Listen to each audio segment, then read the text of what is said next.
All right, let's jump right in. We are setting the stage for an absolute epic today. Peeling back the layers of the War of the Underworld. We're going straight to the source material to look at one of the most intense, visually spectacular, and emotionally charged sequences we've seen so far. What's really fascinating about this specific arc is how it completely flips that standard underdog trope on its head. It turns it into this literal clash between human vulnerability and overwhelming divine-level despair. So if you're ready to see how sheer human willpower stacks up against literal demonic forces, you are in the exact right place for this explainer. The Spade Kingdom was no longer a kingdom. It had become a fortress of despair. What a perfectly dramatic hook to drop us straight into the action, right? We are thrown into this incredibly chaotic, demonic, mana-filled battlefield where the very air is just crackling with ancient hatred. Our heroes are battered, the landscape is utterly ruined, and time is rapidly running out to save the captive captains, Yami and Vengeance, from this dark ritual that's currently underway. Okay, let's dive into this timeline and map out this descent into hell. The gates of the Underworld aren't just popping open at random. They are unleashing a meticulously structured nightmare.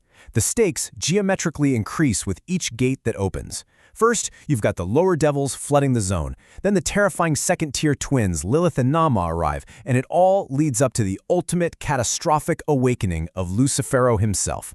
So this isn't just a tough battle, it is a rapid escalation of pure apocalyptic dread. Section 1. The Fortress of Despair. The Initial Clash.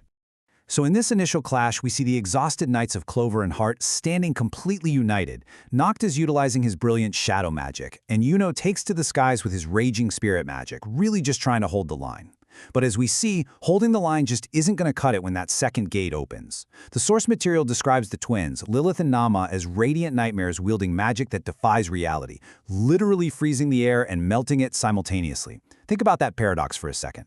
They are entirely untouchable. Blades, spells, even standard anti-magic couldn't even graze them at first. Anime protagonists are obviously known for needing a mid-battle power-up, but this setup shows exactly why our heroes desperately needed a massive one right here, just to survive the next 5 minutes. Section 2. True Anti-Magic Devil Union. Pure anti-magic. Now, at its core, Devil Union isn't just your standard combat buff or, a magical leveling up. It requires pure trust and absolute brotherhood between a human and a devil. Asta actually had to reach out to his devil, Liebe, not as a weapon to be wielded, but as an equal. Guided by Noct's hard-learned wisdom that brute force alone just isn't enough, it's this profound emotional bond that triggers this terrifyingly beautiful black flame transformation. It turns Asta into a literal vessel of pure anti-magic. And when this union actually manifests physically, Asta's newfound anti-magic doesn't just block incoming spells, it slices straight through the very laws of the world. With his blade gleaming like a black sun, he meets attacks that could destroy mountains head-on. Driven by both immense rage and this unshakable resolve, Asta disperses their magic like smoke, dissolving the untouchable Lilith and Nama with a single, spectacular swing. Section 3. Enter the Devil King. Lucifero awakens. But of course, that triumph is dangerously short-lived. The tone of the entire battlefield shifts drastically as this crushing, gravity-altering presence begins pushing its way through the deepest gate. Noct realizes this with chilling dread, calling it the embodiment of despair itself. We're talking about Lucifero, the King of Devils. His mere partial manifestation shatters the earth and bends reality around him. He doesn't even need to cast a single spell or draw a weapon. His pure, dominating presence alone breaks confident elite captains, dropping them to their knees as they suddenly find themselves entirely powerless to even breathe, let alone fight back. Section 4. Light and Dark Unite. A final chance.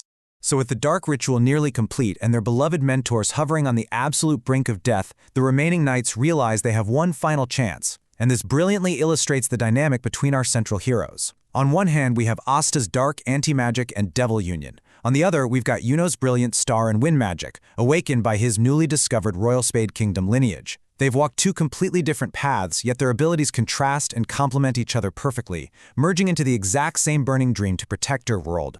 This final desperate stand is your ultimate David vs. Goliath struggle. You have Lucifero's fists literally tearing holes in reality and shattering mountains. Captains fall, but they absolutely refuse to break. Yuno awakens that brilliant second grimoire. Every single squad joins the fray, pouring out their magic together in unified defiance. And then, in this profoundly touching moment, a wounded Notch, seeing the light of his late brother in Asta, lends the boy his final ounce of magical strength, just to buy him a fleeting window of opportunity. I want you to imagine the sensory peak of this climax. Time seemingly freezes. Every heartbeat, every drop of blood in the air just hangs suspended. Lucifero's colossal fist is descending like a falling star, ready to wipe them all from existence. But Asta, fueled by Liebe's fury and sheer human will, swings upward with everything he has left. Against all conceivable odds, his anti-magic blade cleaves right through the Devil King's body, dissolving the most powerful entity in the Underworld into dust. It's an incredibly spectacular reminder of how willpower, teamwork, and refusing to give up, even when facing literal despair, is a profoundly human triumph. The dust settles. The impossible has actually happened. The remaining gates seal themselves shut. The horrific ritual is broken, and cheers of sheer disbelief and relief erupt across the ruins. But was the nightmare truly over? Section 5. A new, calculating threat. Lucius Zogratis. Well, as the heroes are celebrating their hard-won survival, we find out a hidden string puller has been waiting patiently deep within the shadows of the Underworld. The calm, smiling fourth sibling of the Dark Triad, Lucius Zogratis, his ultimate goal completely recontextualizes the victory our heroes just bled for. He says, humanity will soon evolve beyond the limits of magic and mortality. This wasn't just some random demon invasion, this was all part of his larger, meticulously crafted plan. As he watched Lucifero fall, he wasn't angry, he was satisfied. The Supreme Devil was merely a stepping stone for his own terrifying ambitions for human evolution. So, in the aftermath, a fragile peace settles over the Clover Kingdom as the peoples celebrate.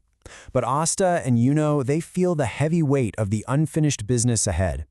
Yuno knows he has to prepare to reclaim his homeland in the Spade Kingdom and navigate his newly discovered royal heritage. And Asta takes a solemn vow to stand beside his rival and brother-in-arms no matter what dark schemes are currently brewing on the horizon. The war against the devils is ended, but it's really merely opened the door to an entirely new age. As they prepare to face an enemy who wants to force humanity beyond mortality itself, we have to ask, will their humanity, their bonds, their struggles, their capacity for trust be their greatest strength or their ultimate downfall? It's a question that challenges not just these characters, but honestly all of us. What is the true value of our human connections? Thank you so much for joining me for this explainer. Keep that question in mind because the real battle is only just beginning.